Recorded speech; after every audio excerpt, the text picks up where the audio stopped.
Segala puji yang tiada pernah bertepi atas Robbil Izzati, Rob yang sampai saat dan detik ini masih menghamparkan aneka macam nikmat, mencucurkan ragam nikmat untuk kita semua. Salawat trading salam semoga tetap terhatur ke junjungan kita yang agung, Nabi Muhammad Sallallahu Alaihi Wasallam. Sahabatku, dahulu orang tua kita sering menasehati, jaga lisanmu nak, karena lisan lebih tajam daripada pedang. Jika pedang melukai tubuh, banyak obat bisa kita cari. Tapi jika lisan sudah melukai hati, kemana obat hendak dicari? Hal ini benar adanya.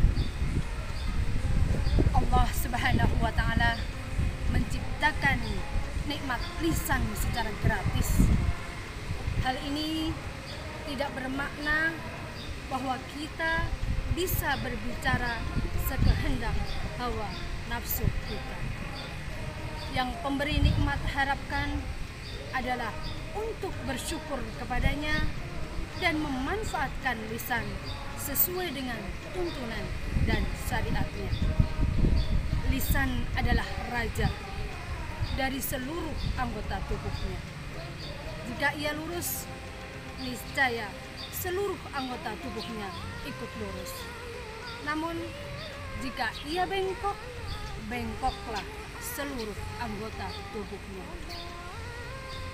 Hal ini sesuai dengan pepatah bahasa Indonesia yang menyebutkan mulutmu adalah harimaumu, dan pepatah Arab menyatakan salamatul insan fi hifzil lisan. Keselamatan manusia sangat tergantung pada penjagaan lisannya. Nabi Muhammad sallallahu alaihi wasallam bersabda, "Man kana yu'minuna billahi wal yawmil akhir falyaqul khairan aw liyasmut." Barang siapa yang beriman kepada Allah dan hari akhir, maka hendaklah ia berkata baik atau hendaklah ia diam.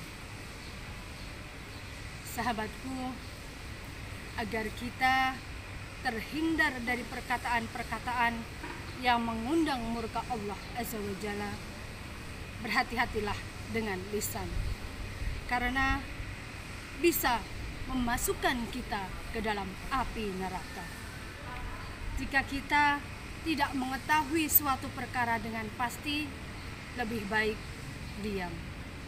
Bahkan jika tidak ada nilai ibadahnya, tidak mengandung doa, syiar dan dakwah, lebih baik lisan kita diam. Di zona diam, lisan akan menyelamatkan kita. Diam adalah emas, tetapi berbicara dengan penuh ilmu yang syarat dengan makna adalah berlian. Jika kita merawat lisan dengan baik, ibarat kata cincin emas yang bertahtakan mutiara berlian. Masya Allah, tabarakallah. Di saat kita menjaga dan memelihara lisan kita, maka Allah Subhanahu wa Ta'ala perkenankan beberapa hikmah untuk kita. Yang pertama, diberikan kedudukan yang tinggi sebagai muslim. Pada suatu hari Rasulullah Shallallahu Alaihi Wasallam ditanya, "Ya Rasul, siapakah muslim yang paling utama?" Rasul menjawab, "Orang-orang yang bisa menjaga lisan dan kedua tangannya dari berbuat buruk kepada orang lain." Hadis riwayat Bukhari. Yang kedua, diberikan jaminan surga. Rasulullah Shallallahu Alaihi Wasallam bersabda, barang siapa yang bisa memberikan jaminan kepadaku tentang kebaikannya apa yang ada di antara kedua tulang rahangnya, yakni mulut atau lisan, dan di antara kedua kakinya, yakni kemaluannya, maka saya memberikan jaminan surga untuknya. Hadis riwayat Bukhari. Yang ketiga, adanya kebaikan dan perbaikan disertai dengan ampunan. Hai orang-orang yang beriman, bertakwalah kamu sekalian kepada Allah dengan perkataan yang benar, niscaya Allah akan memperbaiki amalan-amalanmu dan mengampuni dosa-dosamu. Barang siapa yang taat kepada Allah dan Rasul, sesungguhnya ia berada dalam kemenangan yang besar.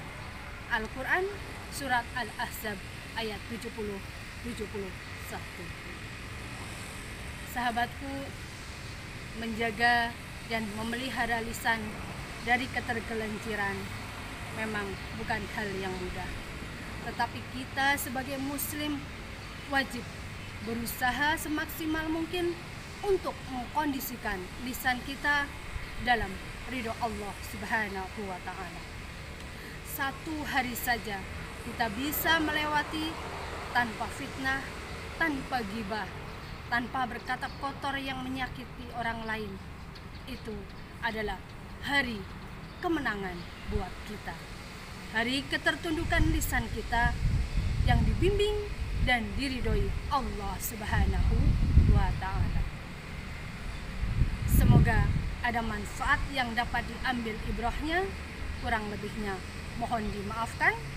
Akhirul kalam, billahi taufiq wal hidayah, wa'afu minkum, wassalamualaikum warahmatullahi wabarakatuh.